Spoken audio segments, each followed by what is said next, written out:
Hello दोस्तों। राम राम सभी को। हरियाणा जिला दर्शन में आज हम करेंगे सिरसा जिले के बारे में।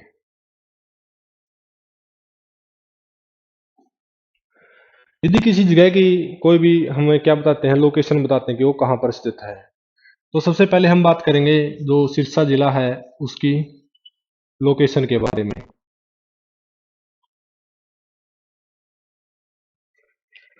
यदि हम हरियाणा के मानचित्र में बिल्कुल बीच में एक प्लस का निशान बना दें, जो हमारे सिर की तरफ दिशा होती है वो है उत्तर दिशा,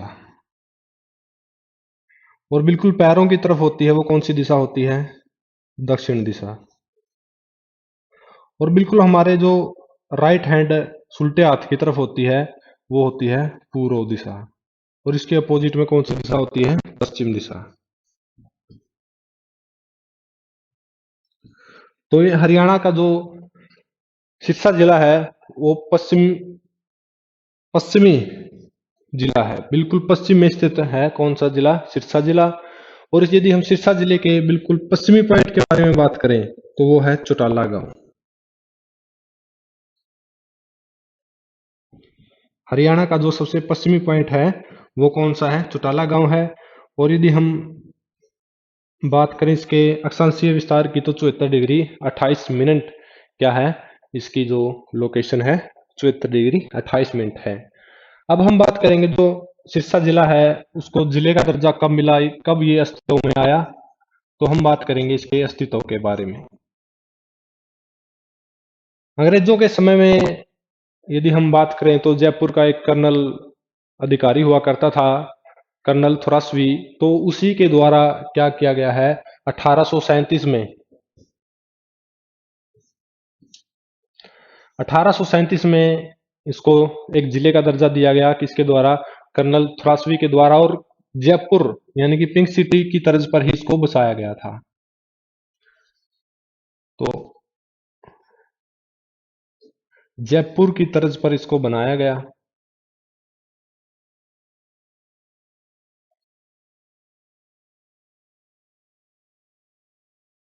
किसके द्वारा बनाया गया?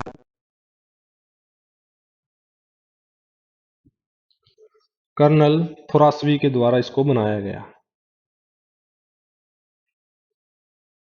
और एक जिले के रूप में इसका अस्तित्व कब तक रहा था? 1884 तक इसका अस्तित्व रहा था। 1884 में सिरसा का जिले का दर्जा क्या कर दिया गया? समाप्त कर दिया गया।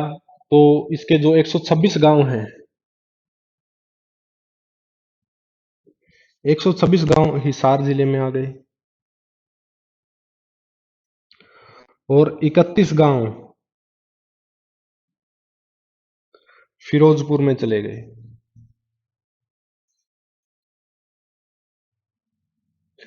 31 गांव फिरोजपुर में चले गए, जो पंजाब का क्या है? एक जिला है। वर्तमान समय की यदि बात करें, पंजाब में 23 जिले हैं और हरियाणा में 22 जिले हैं। जो फिरोजपुर जिला है वो सतलुज नदी के किनारे पर बसा हुआ है एक जिला है। तो 1884 में सिरसा का जो जिले का दर्जा है वो समाप्त कर दिया गया। तो इसके 126 गांव कहां पर चले गए? हिसार में चले गए। और 31 गांव कहां पर चले गए? पंजाब के एक जिले फिरोजपुर में चले जाते हैं। जो ये 31 गांव है वो डबवाली तहसील से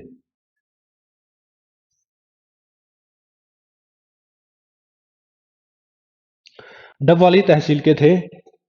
तो दोबारा इसको जिले का दर्जा कब मिलता है? दोबारा मिलता है इसको 1 दिसंबर 1975 को, हरियाणा के 11वें जिले के रूप में।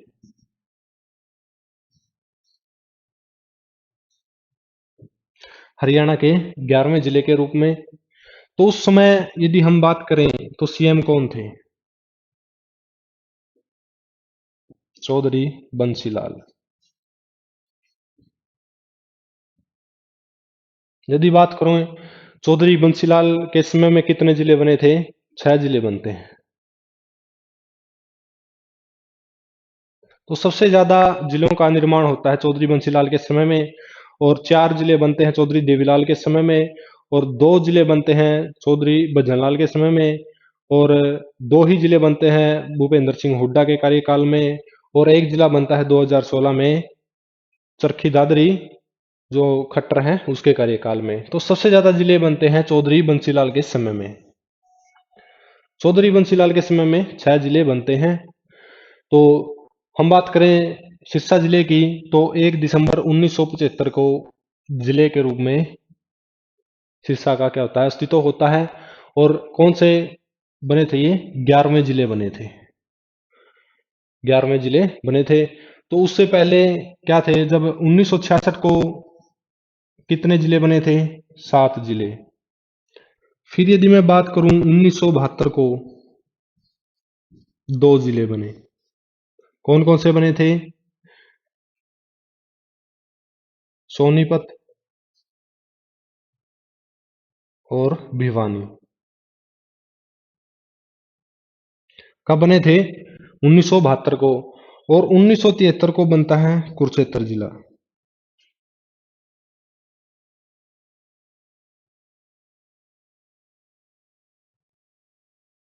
और 1975 को सिरसा।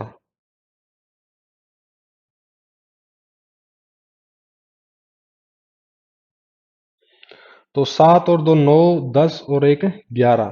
तो 11वें जिले के रूप में 1 दिसंबर 1975 को जिले के रूप में क्या होता है, इसका अस्तित्व होता है। 1 दिसंबर 1975 को।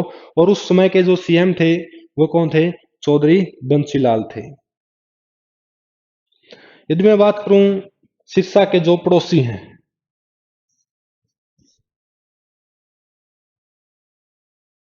सिरसा के पड़ोसी,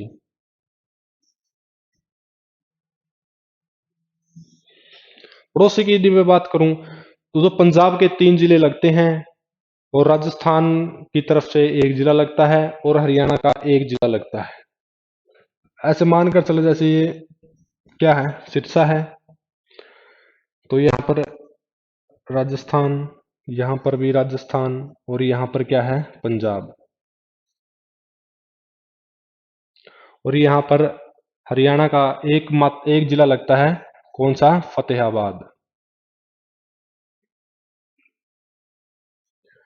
यदि बात करें राजस्थान का कौन सा जिला लगता है? हनुमानगढ़।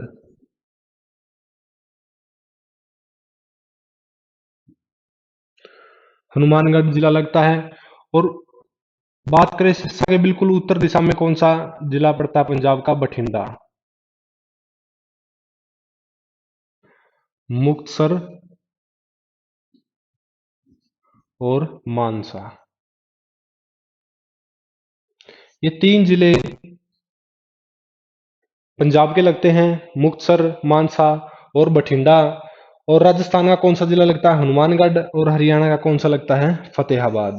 तो ये हैं सिरसा के पड़ोसी। तो यदि बात करें बठिंडा जिले की, बठिंडा जिले में कहते हैं कि जो रजिया सुल्तान है,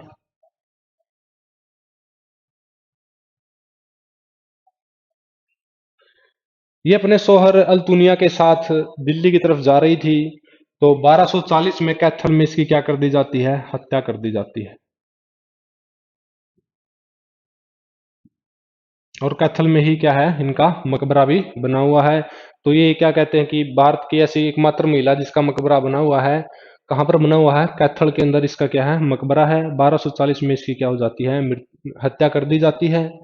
तो ये बठिंडा से जा रही थी अपने सोहर अल्तुनिया के साथ दिल्ली की तरफ। तो कैथल में ही क्या कर दी जाती है, रजिया सुल्तान की हत्या कर दी जाती है। तो कैथल में ही क्या है, इसका मकबरा भी है।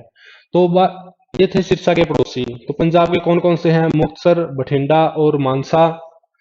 और राजस्थान की बात करें तो हनुमानगढ़।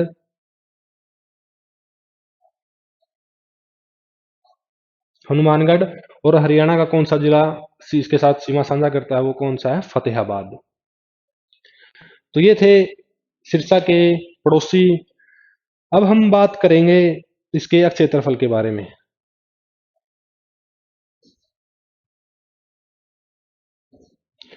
4277 वर्ग किलोमीटर।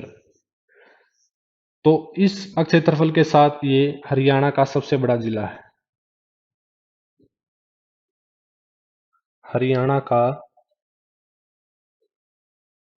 सबसे बड़ा जिला। सिरसा का क्षेत्रफल कितना है? 4277 वर्ग किलोमीटर। जो सिरसा में हरियाणा का जो सबसे बड़ा जिला है, कौन सा है? सिरसा है। तो हम बात करेंगे इसके पुराने नामों से।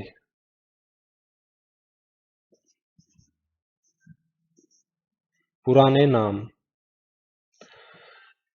तो सबसे पहले आता है सरस्वती नगर। सरस्वती नगर।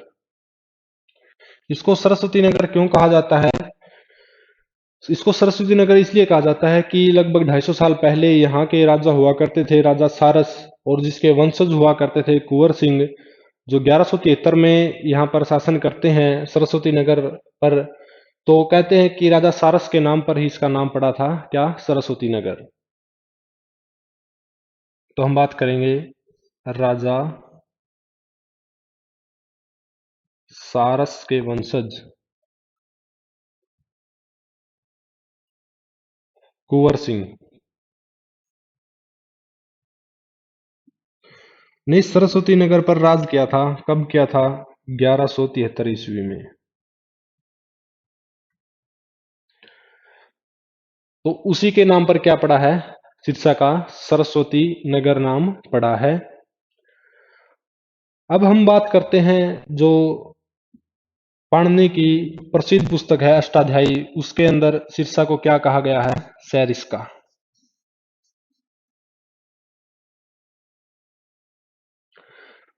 पाणिनि की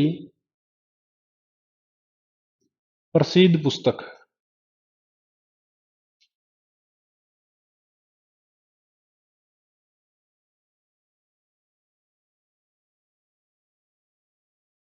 अष्टाध्यायी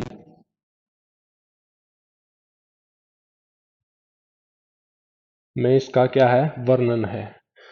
पाणिनि की पुस्तक अष्टाध्यायी में क्या है? सिरसा को क्या कहा गया है? सैरिस्का भी कहा गया है। अब हम बात करते हैं महाभारत काल की। महाभारत काल की यदि बात करें तो महाभारत क्या है? इसको हम क्या कहते हैं? पंचम वेद के नाम से भी इसको जानते हैं। और इसका जो युद्ध है वो 18 दिनों तक चला था। और इसके अंदर 18 ही योद्धा ऐसे थे जो सुर्खियों में रहे थे। और 18 दिनों तक चले इस युद्ध में लास्ट में 18 ही योद्धा बचे थे। और इसका जो दूसरा नाम है वो क्या है? जय संहिता भी है। जय संहिता।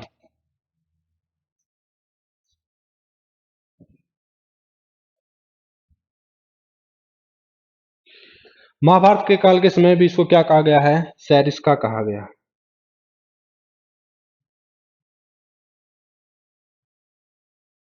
महाभारत का ही एक ग्रंथ है नकुल दिग्विजय। कहते हैं कि नकुल अपनी विजय यात्रा के दौरान रोहतक को जीतकर सिरसा को जीतने के लिए रवाना हुए थे। तो नकुल दिग्विजय में भी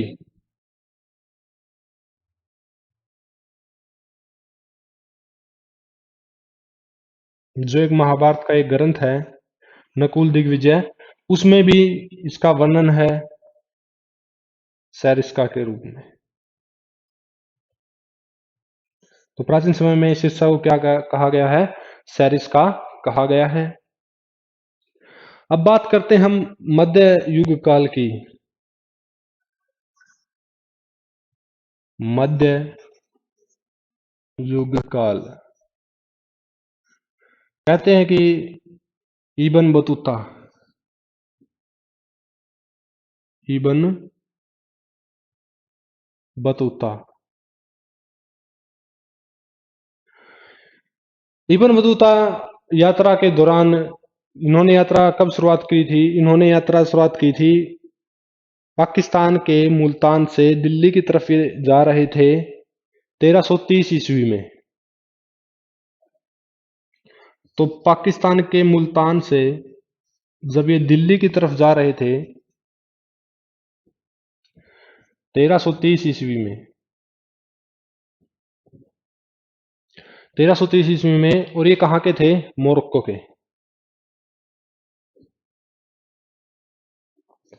मोरक्को के एक यात्री हुआ करते थे इबन बतूता। 1330 ईस्वी में पाकिस्तान के मुल्तान से दिल्ली की तरफ जा रहे थे। तो ये सिरसा से भी होकर गुजरे थे। और इन्होंने उस समय इसको क्या कहा है? सरस्वती। सिरसा को क्या कहा है इन्होंने? सरस्वती, इब्न बतूता के द्वारा मध्य युग काल में, यानी कि मध्यकालीन युग में। तो अब हम आगे देखते हैं कि इसके जो उपनाम हैं उनके बारे में।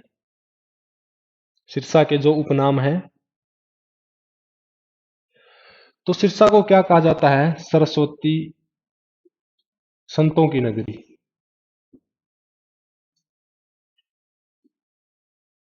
संतों की नगरी, यानी कि हरियाणा की आध्यात्मिक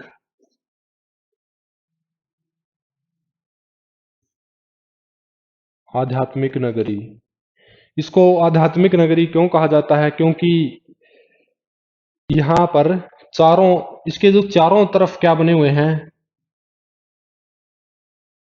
डेरे बने हुए हैं, मंदिर हैं, मस्जिद हैं।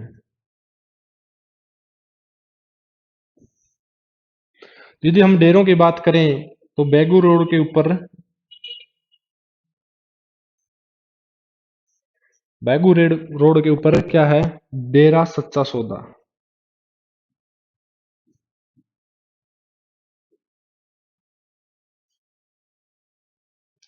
चारों तरफ इसके क्या बने हुए हैं? डेरे बने हुए हैं। एक है ईसा रोड के ऊपर राधा स्वामी, राधा स्वामी बना हुआ है। और यदि हम बात करें जो इसके बिल्कुल कहां पर बना हुआ है? डेरा सरसाईनाथ, डेरा सरसाईनाथ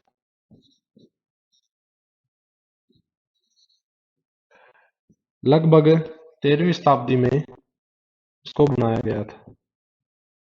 डेरा सरसाईनाथ, कहते हैं कि जो शाहजहां का पुत्र है वो बीमार हो गया था और वैद्यों के द्वारा भी उपचार किए जाने पर वो ठीक नहीं हो रहा था, तो कहते हैं कि मत्था टेकने के लिए डेरा सरसाईनाथ में क्या आते हैं? शाहजहां के द्वारा अपने पुत्र का यहाँ पर क्या किया जाता है? इलाज करवा करवा लिया जाता है और वो ठीक भी हो जाते हैं। तो यहाँ पर शाहजहां के द्वारा क्या बनाया गया था? डेरा सरसाईनाथ में एक गुंबद का निर्माण भी करवाया गया।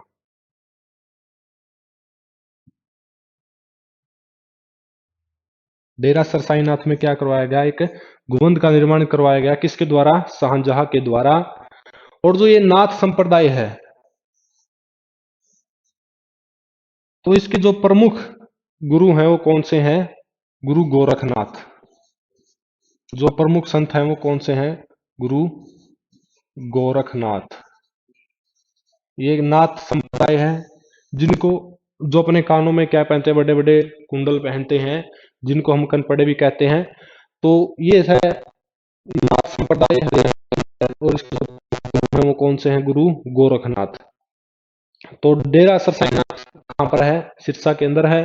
शाहजहां के द्वारा अपने पुत्र का इलाज यहाँ पर करवाया गया था और ठीक होने पर शाहजहां के द्वारा यहाँ पर क्या किया गया? एक गुंबद का निर्माण करवा दिया जाता है।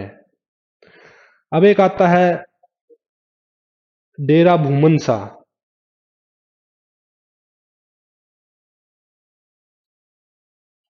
डेरा भूमनसा,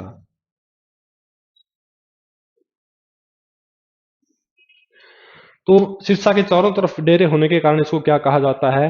आध्यात्मिक नगरी भी इसको कहा जाता है। और इसके नामकरण की बात करें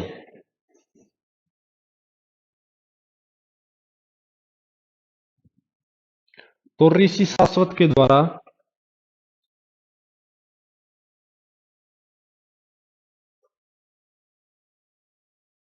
ऋषि शाश्वत के द्वारा यहाँ पर तपस्या की जाती है।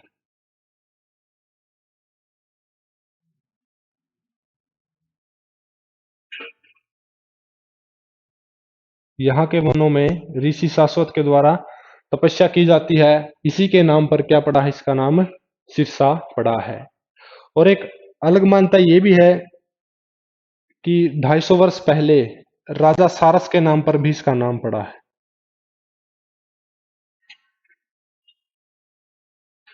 राजा सारस के नाम पर भी क्या पड़ा है, सिरसा का नाम पड़ा है। और एक मान्यता ये भी है कि सरस्वती नदी के नाम पर भी इसका नाम पड़ा है।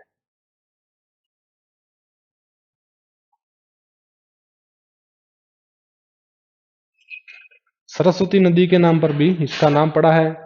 लेकिन जो सर्वाधिक मान्यता है वो क्या मान्यता है, यहाँ पर वन बहुत ज्यादा हुआ करते थे और उन वनों में जो शीरीष का पेड़ होता है जिसको हम सरस बोलते हैं, इनकी अधिकता होने के कारण इसका क्या नाम पड़ा है, शीरीष, सिरसा नाम पड़ा है। तो इसका जो वर्णन है वो पाणिनि की अष्टाध्यायी में बिल्कुल साफ साफ वर्णन दिया गया है कि यहाँ पर बहुत ज्यादा वन हुआ करते थे और उन वनों की अधिकता किसमें थी, जो शीर्ष वृक्ष है यानी कि जिसको हम शीर्ष कहते हैं, उसकी अधिकता होने के कारण इसका नाम क्या पड़ा है, सिरसा पड़ा है। जो सबसे ऑथेंटिक बात है जो लिखी हुई है अष्टाध्यायी में, पढ़ने की जो सबसे प्रसिद्ध पुस्तक थी उसके अंदर, तो इन सभी ऑप्शन में यदि बात करें जो सबसे ऑथेंटिक है वो क्या है कि यहाँ पर वनों की अधिकता थी और उसमें जो वृक्ष है, जो शीर्ष है वो सबसे ज्यादा होने के कारण इसका नाम क्या पड़ा है, सिरसा नाम पड़ा है। तो ये थी सिरसा के बारे में जानकारी। आज के लिए बस इतना ही। धन्यवाद।